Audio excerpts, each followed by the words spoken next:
सोमनाथ मंदिर पर हमले के 1000 साल पूरे होने पर आज प्रधानमंत्री नरेंद्र मोदी ने एक लंबा लेख लिखा। 1026 से लेकर 2026 तक इतिहास के पन्नों को टटोलते हुए प्रधानमंत्री मोदी ने सोमनाथ के महत्व और आस्था को बताया। सोमनाथ पर हुए आक्रमण और लूट का जिक्र भी किया। प्रधानमंत्री नरेंद्र मोदी ने इस लेख में पूर्व प्रधानमंत्री पंडित नेहरू पर भी निशाना साधा और लिखा, नेहरू ने 1951 में मंदिर के पुनर्निर्माण का विरोध किया था। नेहरू सोमनाथ मंदिर को भारत की छवि के लिए बदनाम मानते थे। नेहरू सोमनाथ मंदिर के आयोजन में राष्ट्रपति की उपस्थिति नहीं चाहते थे। नेहरू ने मंत्रियों को कार्यक्रम में शामिल होने से मना भी किया था। प्रधानमंत्री मोदी के इस लेख पर कांग्रेस मोदी सरकार पर हमलावर है। दूसरी तरफ आज ही दिल्ली में 2020 में हुए दंगे पर सुप्रीम कोर्ट से बड़ा फैसला सुनाया। सुप्रीम कोर्ट ने दिल्ली दंगों के आरोपी शर्जील इमाम और उमर खालिद की जमानत याचिका को खारिज कर दिया। कोर्ट ने बाकी 5 आरोपियों को जमानत दे दी। कोर्ट के इस फैसले का एक तरफ जोरदार स्वागत हो रहा है तो दूसरी तरफ छाती भी पीटी जा रही है। ऐसे में सवाल सीधा है, अगर ये सिर्फ छात्र नेता थे तो देश की सबसे बड़ी अदालत से भी जमानत क्यों नहीं मिली? 2020 के दिल्ली दंगों में 50 से ज्यादा लोगों की मौत हुई। आरोप है कि भड़काऊ भाषण, साजिश और सुनियोजित हिंसा का प्लान तैयार किया गया। जांच एजेंसियों की रिपोर्ट में शर्जील इमाम और उमर खालिद को इस साजिश का जिम्मेदार भी ठहराया गया। दोनों पर यूएपीए जैसे सख्त कानून के तहत केस दर्ज है। सरकार का दावा है कि दंगों की साजिश थी, जिसमें देश के टुकड़े करने वाली बात भी पब्लिक सबूत के तौर पर रखी गई। अदालत ने भी कहा, आरोप गंभीर है, ट्रायल जरूरी है, लेकिन सवाल है कि जो खुद को लोकतंत्र का रक्षक बताते हैं वही फैसले पर सवाल क्यों उठा रहे हैं? शर्जील इमाम को जमानत नहीं मिलने पर घड़ियाली आंसू बहाने वाले लोग भूल जाते हैं कि ये शर्जील इमाम वो शख्स है जिसने चिकन नेक को भारत से अलग करने की बात कही थी। सवाल है कि देश को बांटने और तोड़ने वाले आक्रांता की बात हो या फिर शर्जील इमाम और उमर खालिद जैसे दंगा आरोपियों के लिए हमदर्दी की बात हो। आखिर देश के टुकड़े करने की सोच रखने वालों का समर्थन क्यों? क्या ये सब वोट बैंक की राजनीति के लिए हुआ और आगे भी होता रहेगा? ऐसे में पब्लिक पूछ रही है सवाल, सो कॉल्ड मोदी विरोधियों के लिए देश बड़ा या फिर तुष्टीकरण? ये सवाल आज पब्लिक का है।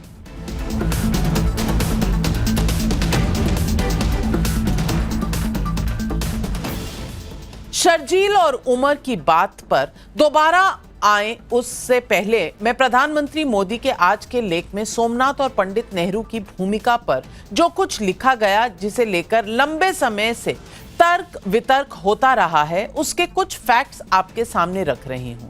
8 मई 1950 को सोमनाथ मंदिर के फिर से निर्माण के लिए नींव रखी गई थी। 20 जुलाई 1950 को पंडित नेहरू ने अपनी ही सरकार के मंत्री के.एम. मुंशी को एक चिट्ठी में लिखा, प्रिय मुंशी, सोमनाथ मंदिर के फिर से निर्माण में आपकी संलिप्तता से मैं सहज नहीं हूं। सरकार के तौर पर हम किसी धर्म स्थल के निर्माण का काम नहीं कर सकते हैं। अगर हम एक बार ऐसा करते हैं तो हमसे अलग अलग धर्मों के लिए ऐसा ही करने की मांग की जाएगी। देश की मौजूदा आर्थिक स्थिति के हिसाब से ऐसे प्रोजेक्ट ठीक भी नहीं है। इतना ही नहीं, सोमनाथ मंदिर के उद्घाटन में तत्कालीन राष्ट्रपति डॉक्टर राजेंद्र प्रसाद के जाने पर नेहरू ने नाराजगी जताई। राजेंद्र प्रसाद को नेहरू ने 2 मार्च 1951 को एक चिट्ठी में लिखा, मैं आपसे ये कहना चाहता हूं कि सोमनाथ मंदिर के कार्यक्रम में आपके जाने को लेकर मैं खुश नहीं हूं। यह सिर्फ एक मंदिर जाना भर नहीं है, ये एक ऐसे भव्य कार्यक्रम में शामिल होना है जिसके जाहिर तौर पर कई तरह के असर होंगे। व्यक्तिगत तौर पर मेरा मानना है कि ये ऐसा वक्त नहीं है कि सोमनाथ मंदिर का ऐसा भव्य निर्माण किया जाए। ये काम धीरे धीरे और शायद और प्रभावी ढंग से आने वाले सालों में किया जा सकता है। हालांकि अब ये हो ही गया तो मेरा मानना है कि अगर आप इस कार्यक्रम की अध्यक्षता ना करें तो बेहतर होगा। नेहरू के इस चिट्ठी पर राजेंद्र प्रसाद ने जवाब दिया और कहा कि मैं समय समय पर जिस तरह दूसरे धर्म स्थलों में जाता रहता हूं, वैसे ही यहां भी जा रहा हूं। नेहरू के इसी चिट्ठी का जिक्र प्रधानमंत्री ने फिर से किया है और फिर बीजेपी ने कांग्रेस को घेरा, जिस पर कांग्रेस ने भी पलटवार किया। सुनिए दोनों की आपसी तकरार। नरसंहार करने वालों को महिमा मंडित करने के इस दुष्चक्र और षड्यंत्र को समझने की जरूरत है। 1951 में सरदार पटेल के प्रयास से और जवाहरलाल नेहरू जी के पुरजोर विरोध के बावजूद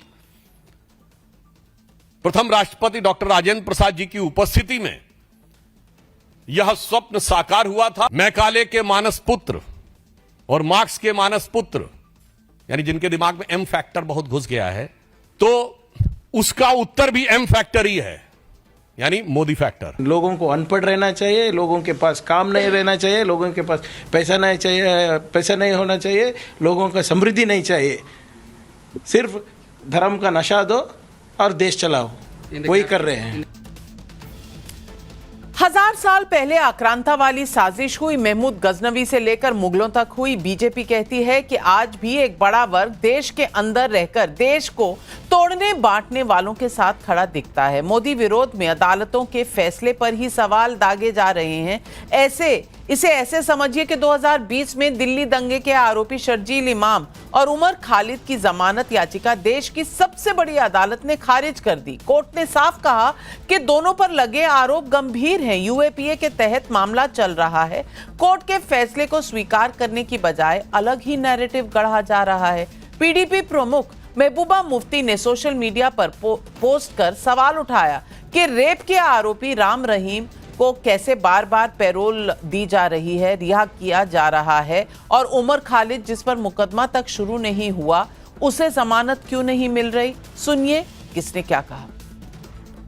जो लोग चर्च में घुस के चर्च को नुकसान पहुंचा रहे थे, जो आदमी रेप करता है बीजेपी का एमएलए, उसकी भी जमानत हो गई। ऐसी कौन सा इनका भाषण है?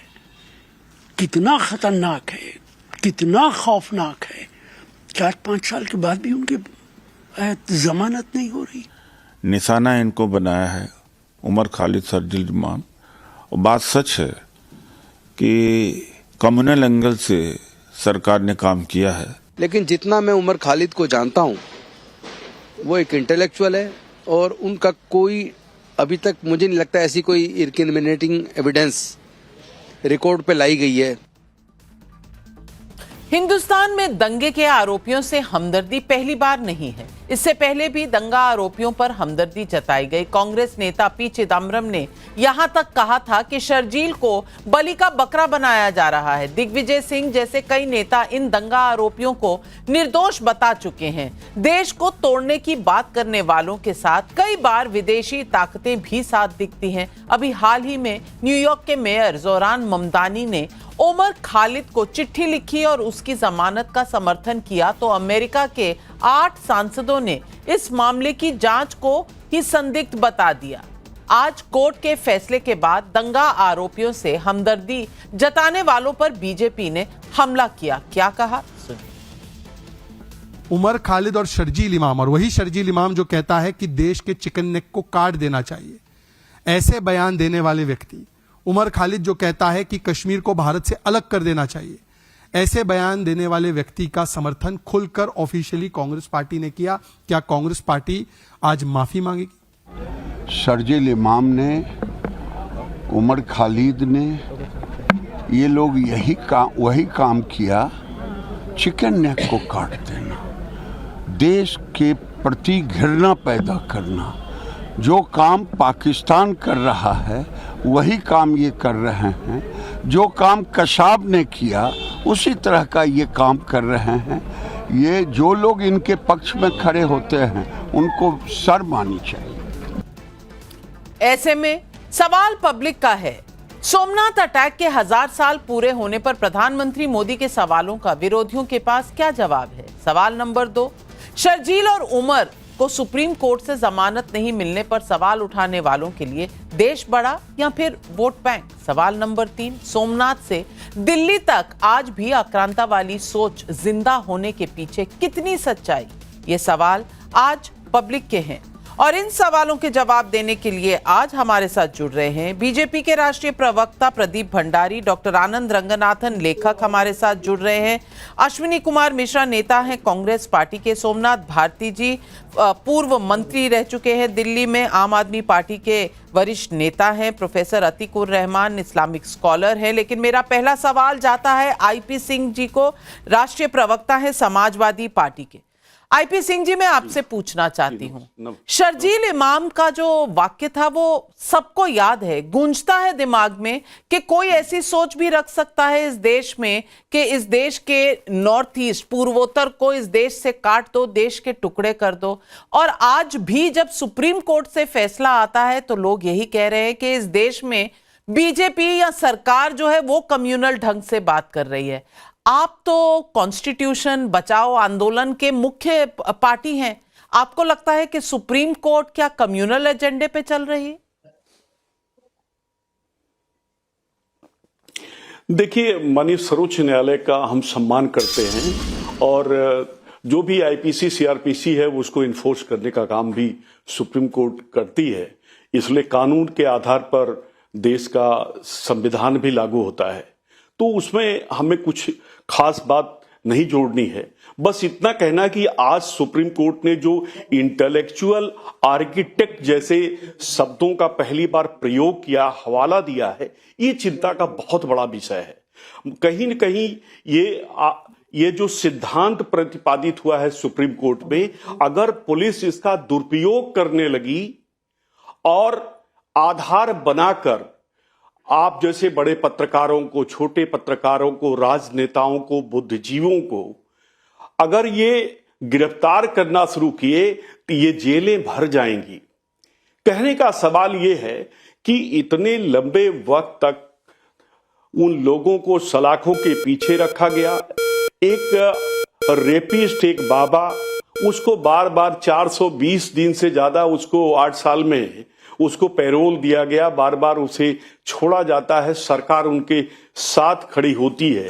दूसरी तरफ देखिए तो एक कट्टर ईमानदार आईपीएस अमिताभ ठाकुर जो उत्तर प्रदेश के भ्रष्टाचार के खिलाफ लड़ रहे हैं, झूठे मामलों में दूसरी बार उन्हें गिरफ्तार कर लिया गया। उनके साथ इस तरह का व्यवहार किया जाता है जैसे उनसे बड़ा आतंकवादी इस देश में नहीं। बाकी मुद्दे आईपी सिंह जी आपकी अपनी जगह पर है, लेकिन शर्जील इमाम और उमर खालिद की बात हो रही है जो देश के टुकड़े करने की बात कर रहे थे। आप कह रहे हैं कि इनके खिलाफ सुप्रीम कोर्ट ने अगर कुछ कहा है तो सुप्रीम कोर्ट कम्युनल हो गई। मैं ये सवाल आपसे पूछ रही हूं, बाकी केस, हर केस अलग केस होता है, यहां शर्जील इमाम की बात हो रही है। नहीं, मैंने इंटेलेक्चुअल आर्किटेक्ट की जो आज पहली बार परिभाषा प्रतिपादित हुई है सुप्रीम कोर्ट की, मुझे इस बात पर चिंता है कि आगे इसका रिपरकशन क्या होने वाला देश में, देश के लोकतंत्र पर कितना बुरा प्रभाव पड़ने वाला है, पत्रकारों के ऊपर, बुद्धिजीवियों के ऊपर, छात्र छात्राओं के ऊपर, आम नागरिकों के ऊपर, कि कोई भी मनगढ़ंत कहानी गढ़ी जाएगी और बगावत का आरोप लगाकर शर्जील इमाम का वक्तव्य मनगढ़ंत नहीं है, कैमरे पर है, सबने सुना है, ये जामिया के पास ये पूरा वक्तव्य सबने सुना है। अब मैं पूछना चाहती हूं प्रदीप भंडारी जी, आईपी सिंह जी क्या डिफेंड कर रहे हैं? बुद्धिजीवी क्या ये चाहते हैं कि देश का पूर्वोत्तर देश से अलग हो जाए? क्या ये बुद्धिजीवों की बातें हैं? ये इंटेलेक्चुअल सुप्रीमेसी दिखाने की कोशिश कर रहे हैं आईपी सिंह जी? रेखा जी, ये दो देशद्रोहियों को डिफेंड कर रहे हैं। एक देशद्रोही का नाम है उमर खालिद और दूसरे देशद्रोही का नाम है शर्जील इमाम। उमर खालिद क्या कहता है ये सुनिए।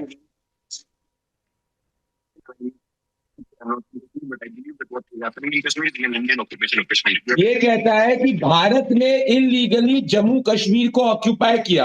मैं आपके जरिए करोड़ों दर्शक टाइम्स नाउ नवभारत के पूछना चाहता हूं कि क्या कोई भी देशभक्त व्यक्ति कभी ये कह सकता है, क्या अखिलेश यादव भी कभी ये कह सकते हैं कि भारत ने इलीगली जम्मू एंड कश्मीर को ऑक्यूपाई किया? नहीं, सिर्फ हाफिज सईद जैसा आतंकवादी और उसके विचारों में विश्वास रखने वाला उमर खालिद कहता है कि भारत ने इलीगली जम्मू एंड कश्मीर को ऑक्यूपाई किया।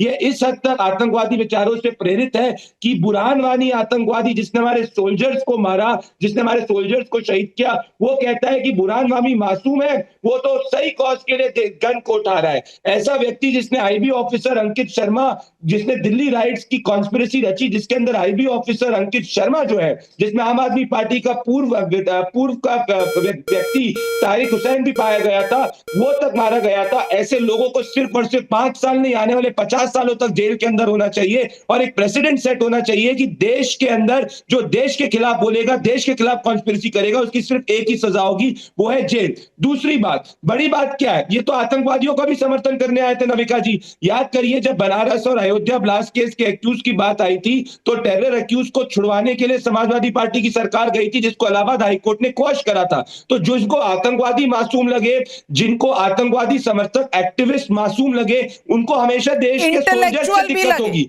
इसीलिए सोल्जर्स से होगी। बिल्कुल। और मैं ये सवाल अश्विनी कुमार मिश्रा जी से पूछना चाहती हूँ। अश्विनी कुमार मिश्रा जी, इस देश के पूर्वोत्तर को वो चिकन नेक से अलग करने में आपको कौन सा इंटेलेक्चुअलिज्म नजर आता है? जम्मू कश्मीर को किसी तरह इलीगली भारत ने ऑक्यूपाई किया हुआ है, इसमें कौन सी इंटेलेक्चुअल सुप्रीमेसी आपको नजर आती है? मैं पूछना चाहती हूं कि जो काम शायद पाकिस्तान करना चाहता है, अगर वैसी ही सोच ये लोग रखें तो क्या इन्हें देशद्रोही कहना गलत है? और क्या फिर सुप्रीम कोर्ट का फैसला गलत है?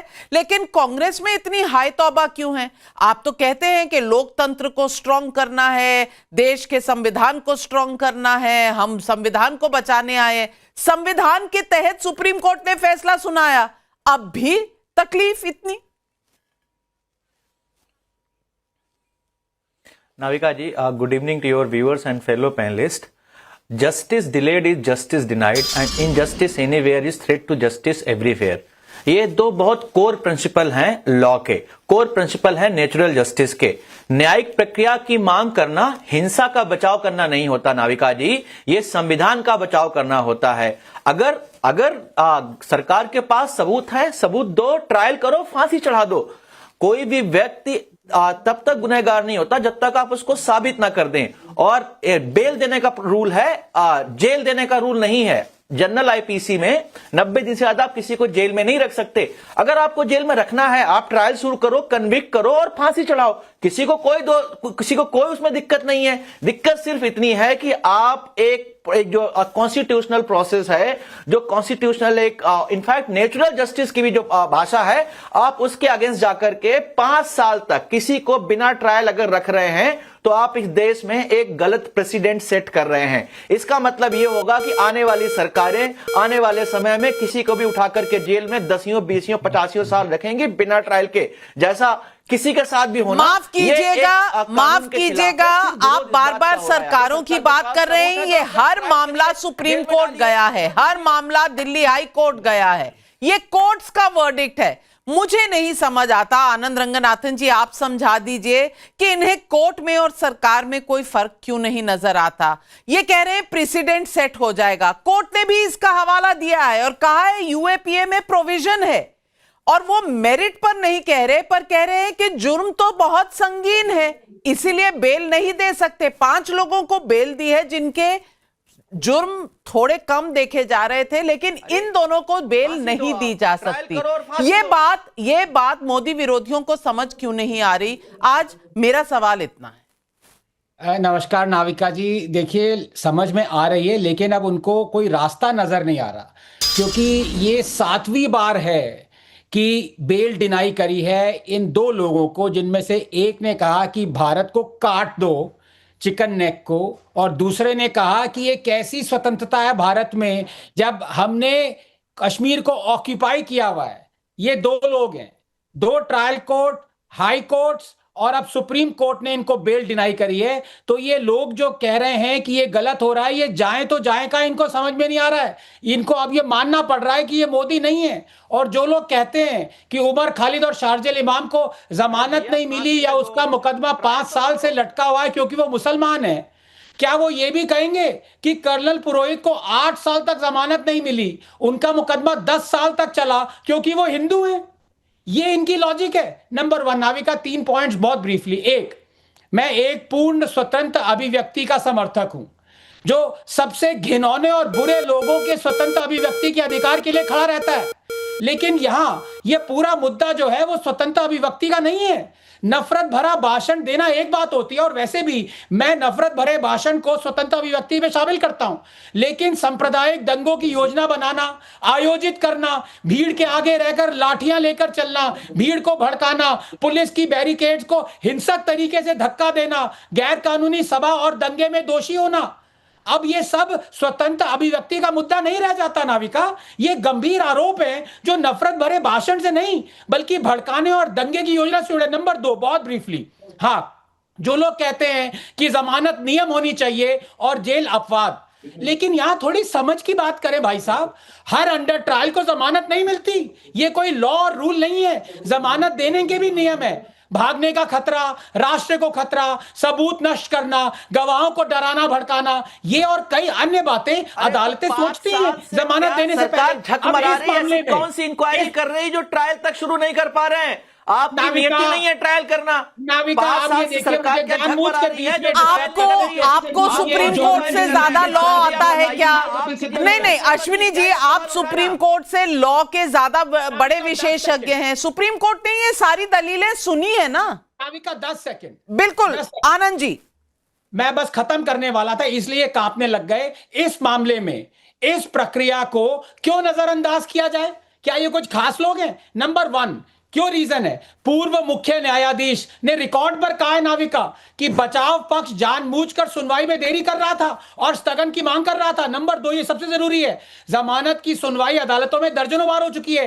3000 पेज का चार्जशीट है, 30,000 पेज के सबूत हैं, 133 पेज का आदेश है, उसके बाद जमानत नहीं दी गई। और वैसे भी भारत में 74% कैदी अंडर ट्रायल हैं जो जेल में बिना जमानत के सड़ रहे हैं। इन दो लोगों से आपकी क्या लगाव है कि इन दोनों को सबसे आगे? बहुत बड़ा सवाल, इन दोनों के साथ क्या लगाव है? ये सवाल सोमनाथ भारती जी मैं आपसे पूछना चाहती हूं। मैं ये भी आपसे पूछना चाहती हूं क्योंकि आप तो लॉयर भी हैं, आप नेता भी हैं, आप मंत्री रह चुके हैं। मैं आपसे ये पूछना चाहती हूं कि ये जब मामला फोरम शॉपिंग का होता है, यानी कि कई बार खुद विड्रॉ किया गया बेल एप्लीकेशन कि नहीं हम सुप्रीम कोर्ट नहीं जाएंगे, नहीं हम हाई कोर्ट नहीं जाएंगे, हम ट्रायल कोर्ट जाएंगे, फिर कभी इधर आते हैं, फिर कभी विड्रॉ करते हैं, इस सब पर टिप्पणी कोर्ट ने की है, तब किसी ने सवाल नहीं उठाए। आज जब बेल नहीं हुई तो सवाल उठाए। जिन 5 को मिल गई बेल, उनके ऊपर कोई सवाल नहीं है। उस वक्त कोई नहीं कह रहा कि supreme court has been just and fair. लेकिन उमर खालिद जो कहता है कश्मीर भारत का हिस्सा नहीं है, और शर्जील इमाम जो नॉर्थ ईस्ट को काटना चाहता है, ये दोनों पोस्टर बॉयज बने हुए हैं कांग्रेस के, समाजवादी पार्टी के। आप इसे कैसे देखते हैं? नाविका जी, बहुत बहुत धन्यवाद, आपने मुझे इसमें बोलने का मौका दिया। देखिए, जजमेंट जो है बहुत कुछ कहता है। देखिए, साफ साफ ये कह दिया, बड़ा इंटरेस्टिंग है अगर आप उसको उस एंगल से देखते तो, कि चूंकि there is a prima facie case established against Umar दोस्त जेंटलमैन शर्जील इमाम एंड उमर खालिद, और इसीलिए हम उनको बेल नहीं दे रहे हैं, बिकॉज वो सेक्शन 43D5 कहता है ऐसा, अगर प्राइमा फेसाई केस दिखता है तो। और बेल जिनको दे रहे हैं 5 लोगों को, इसका मतलब उनके खिलाफ प्राइमा फेसाई केस नहीं बनता है। तो अगर सुप्रीम कोर्ट ये कह रहा है कि उन 5 के खिलाफ प्राइमा फेसाई केस नहीं बन रहा है, तो सोचिए इन 5 लोगों को आप 6 साल जेल में रखते हैं, किस आधार पर? उस अन्याय का क्या होगा? That's question number 1। Question number 2, UAPA के अंदर कहीं भी नहीं लिखा है कि ट्रायल अगर ना चले तो क्या होगा। इसी देश ने, हम सब ने देखा, कसाब को 3 साल के अंदर, जिसके खिलाफ ओपन एंड शट केस था, उसको गोलियां चलाते सबने देखी, लोगों को मारते सबने देखा, खुल्लम खुल्ला आतंकवाद, खुल्लम खुल्ला वायलेंस सबने करते देखा। लेकिन 3 साल ड्यू प्रोसेस फॉलो करके पूरे भारत के अंदर और पूरे दुनिया में स्टैब्लिश किया कि भारत कोई बनाना रिपब्लिक नहीं है, भारत के अंदर ड्यू प्रोसेस चलता है, रूल ऑफ लॉ है, और 3 साल में उसको कन्विक्ट करके फांसी पर चढ़ा दिया। आप यहां 5 साल तक ट्रायल शुरू नहीं करते, हम कह रहे हैं कि उमर खालिद हो, शर्जील इमाम हो, जो मर्जी हो, ट्रायल कंप्लीट करो, कन्विक्ट करो और उसको चढ़ाओ फांसी पर, अगर वो उस प्रकार से निकलता है तो। मुसीबत ये नहीं है, कोई भी देशभक्त इस वक्त ये नहीं कह रहा कि उमर खालिद को बचा लो, शर्जील इमाम को बचा लो, सब ये कह रहे हैं अब ये कह रहे हैं 6 साल माफ कीजिएगा, सब कह रहे हैं कम्युनल कहा गया है, ये कम्युनल एजेंडा है उमर खालिद और शर्जील इमाम के साथ, ये कांग्रेस पार्टी कह रही है। आप कांग्रेस के साथ सहमत है कि नहीं है? पोजीशन क्लियर करिए। यहाँ देशभक्ति की बात नहीं है, यहाँ बात है कि आप धर्म विशेष के ऊपर क्या जजमेंट एक्सपेक्ट कर रहे हैं? मैं देख पा रहा हूं कि आज बीजेपी को माफी मांगनी चाहिए। साफ कहा, 2 इंटरवेंशंस कमिंग इन। पहले आनंद रंगनाथन, प्रदीप भंडारी आ रही हूं। आनंद रंगनाथन, आपकी क्या ऑब्जेक्शन है? नाविका, देखिए मैं सोमनाथ जी की बहुत इज्जत करता हूं, आप भी जानती हैं, मेरे बड़े भाई हैं, लेकिन आज ये देखिए कैसे घुमा फिरा के बात कर रहे हैं। ये कहना चाहते हैं कि हमारी न्याय व्यवस्था को चेंज करो। अरे भाई, सब जानते हैं 53 मिलियन केसेस पेंडिंग है, क्या आज रात को सब सेट कर दिया जाए? जो 74% of Indian prisoners under trials हैं, सबकी बेल सुनवाई आज रात को हो जाए? ये इसलिए कह रहे हैं कि इनको अब खटक रहा है कि भाई इनके चाहते शर्जील इमाम और उमर खालिद 5 साल से अंदर क्यों हैं, जब 8 साल से कर्नल पुरोहित अंदर थे, जेल में सड़ रहे थे, 10 साल तक केस ड्रैग हुआ, उसके बाद सोमनाथ जी गलत बात है। देखिए मैंने आपको सुना, देखिए आप मेरे किस तरह के भाई हुए जो आप मुझे डिस्टर्ब कर रहे हैं। सोमनाथ जी बहुत गलत बात है। नहीं पर ये बात सही है, ये बात सही है।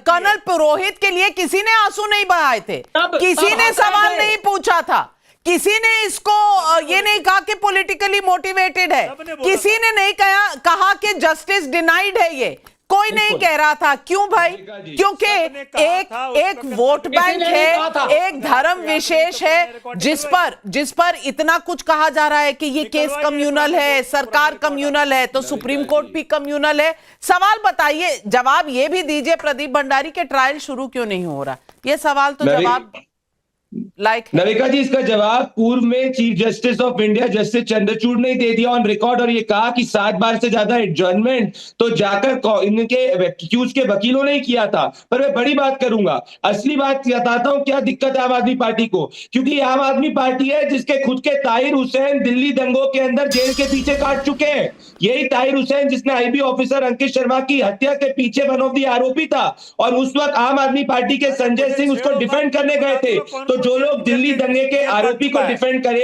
जो आईबी ऑफिसर अंकित शर्मा की हत्या के खिलाफ नहीं बोल सकते, वो क्या बात करेंगे? इनको चिड़ बात की है कि इनको शर्जील इमाम और उमर खालिद और अफजल गुरु जैसे लोगों में वोट बैंक दिखता है। शर्म की बात यह है कि मेरे मित्र ने सुप्रीम कोर्ट को भी गलत कोट किया। सुप्रीम कोर्ट ने कहीं नहीं कहा कि जिनको उन्होंने बेल दिया उनपे कोई प्राइमा फेसी केस नहीं बनता है। सुप्रीम कोर्ट ने यह कहा कि जिनको बेल नहीं दी है उनपे हायर केस बनता है, और ये है जस्टिस अरविंद कुमार और एमबी इंजीनियर के अंदर यूएपीए के पूर्व में 28 नवंबर 2025 में। मैं मोटी बात कहूंगा नविका जी, क्या कोई देशभक्त व्यक्ति कभी कह सकता है कि भारत से कश्मीर को अलग करो?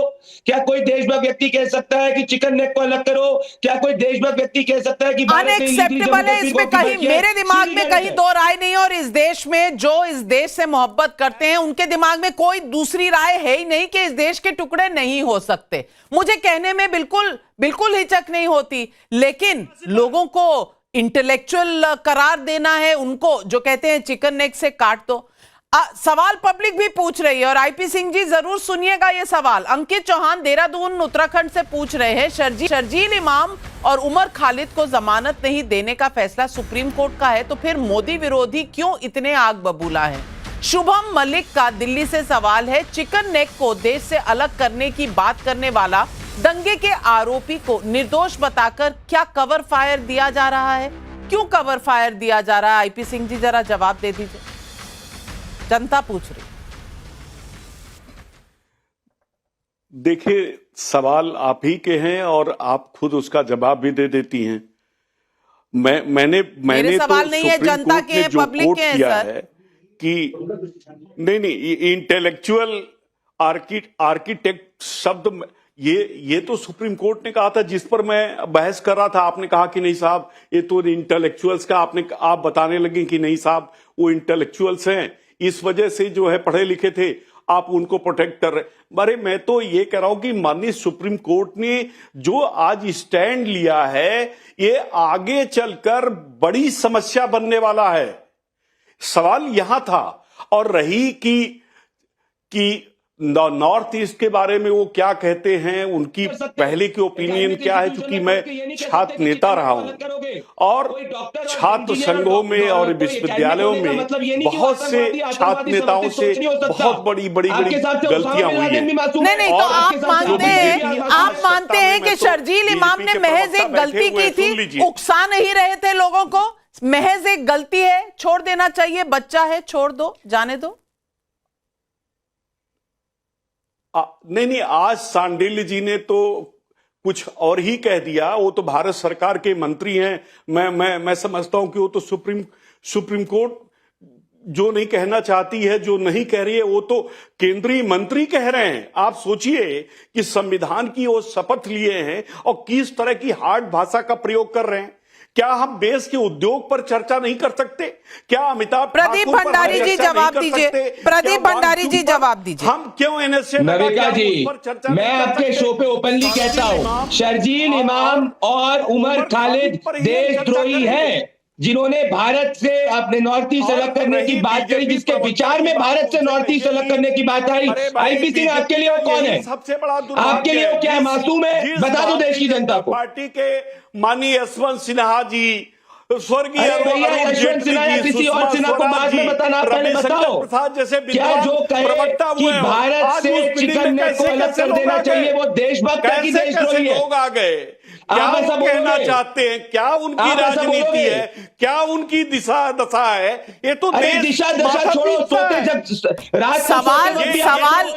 सवाल ये भी है। अशोक कुमार जयपुर राजस्थान से पूछ रहे हैं, कांग्रेस नेता से मेरा सवाल है, क्या नेहरू ने सोमनाथ मंदिर के निर्माण का विरोध वोट बैंक की राजनीति के लिए किया था? अगर नहीं तो फिर क्यों किया, बताएं। प्रवीण पाठक पटना बिहार से पूछ रहे हैं, कांग्रेस और मोदी विरोधी दलों को मंदिर से ज्यादा दिक्कत है या फिर मोदी से? अश्विनी जी जवाब दे दीजिए। नाविका जी, भारतीय जनता पार्टी एक ऐसा प्रोपोगेंडा चला रही है कि माननीय अमित शाह जी बहुत सारे ऐसे फैसले ले सकते हैं जिसका मोदी जी विरोध करते हो। ये तो वही बात हुई, सोमनाथ मंदिर सरकार के आदेश से, कांग्रेस सरकार के आदेश से बनवाया गया, वो कांग्रेस सरकार ने नहीं बनवाया। राम मंदिर कोर्ट के आदेश से पब्लिक ट्रस्ट बनवाया गया, वो मोदी जी ने बनवाया।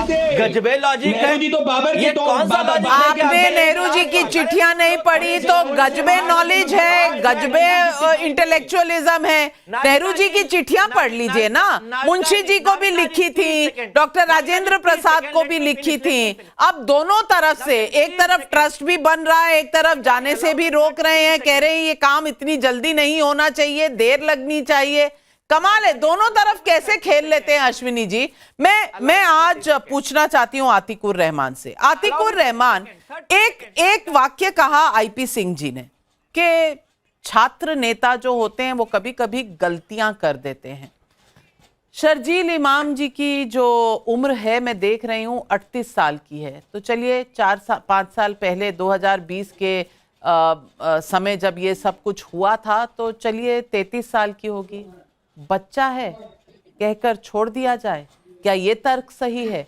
या फिर ये तर्क सही है कि 6 बार जमानत के लिए एप्लीकेशंस हुई और 6 बार कोर्ट्स ने रिजेक्ट की, अब की बार सुप्रीम कोर्ट ने भी रिजेक्ट की। और पहले के पूर्व चीफ जस्टिस का आप कमेंट जानते ही हैं कि कितनी बार विड्रॉ किया, डाला, और सिर्फ इस वक्त हवाला दिया जा रहा है कि इतने समय से अंदर रखा हुआ है।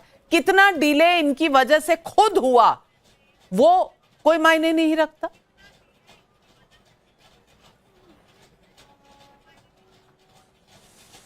जी नाविका जी, किसी ने यह भी पूछा कि उमर खालिद और शर्जील इमाम जैसे लोगों का स्पेशल ट्रीटमेंट क्यों है, स्पेशल क्यों है? ये ऐसे बहुत सारे आरोपी हैं जिनको बेल नहीं मिल रहा है।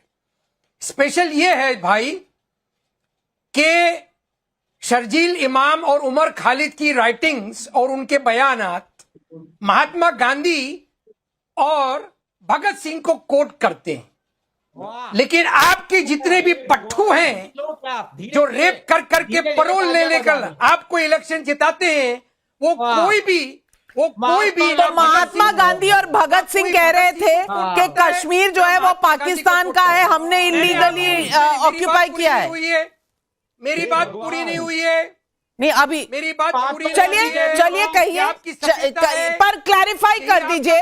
भगत सिंह जी और महात्मा गांधी जी ने कहा है कि कश्मीर भारत का हिस्सा नहीं है और चिकन नेक काट देना चाहिए, ये कहां कहा है? पहले कोट कर दीजिए। मैं इसका पिन पॉइंटेडली जवाब दूंगा जी कि अभी तक के सुप्रीम कोर्ट में आर्ग्यूमेंट्स बेल पर चल रहे हैं, आरोप पर नहीं चल रहे हैं, क्योंकि अभी तक चार्जशीट के आरोप के ऊपर डिस्कशन नहीं हुआ है। तो चिकन नेक काटने का सवाल अभी तक सुप्रीम कोर्ट में आया ही नहीं है भाई। तो आप ये चला रहे हो। आतिकुर रहमान साहब, आप मुझे लगता है किसी अलग दुनिया में जी रहे हैं, या आप किसी बड़े से रॉक के नीचे आप छुपे हुए हैं जहां आप तक बात नहीं आई। आपने अगर पूरा ऑर्डर पढ़ा होता तो वहां जजेस ने कहा है कि संगीन आरोप है और इस पर फैसला होने से पहले भी ये आरोप ऐसे हैं जो यूएपीए में इनको बेल नहीं हो सकती। अब आनंद रंगनाथन जी आप समझा दीजिए। नहीं, देखिए, मैं ये समझ से बाहर है। एक ही इसका वो है इलाज है कि अतिकुर साहब मैंने आपको डिस्टर्ब नहीं किया। देखिए, मतलब ये इन्होंने तुलना कर दी महात्मा गांधी और भगत सिंह से। शाहजी, इसका मतलब यही है। सुन एक मिनट अतिकुर साहब प्लीज। नाविका ऐसे नहीं चलेगा। नाविका देखिए गलत बात है। नाविका प्लीज आप बोलिए आनंद जी। हाँ, थैंक यू। मैं बस इतना कहना चाहता हूं कि कल अगर मुझे अतिकुर साहब का सपोर्ट चाहिए तो मेरे को कलमा पढ़ना पड़ेगा।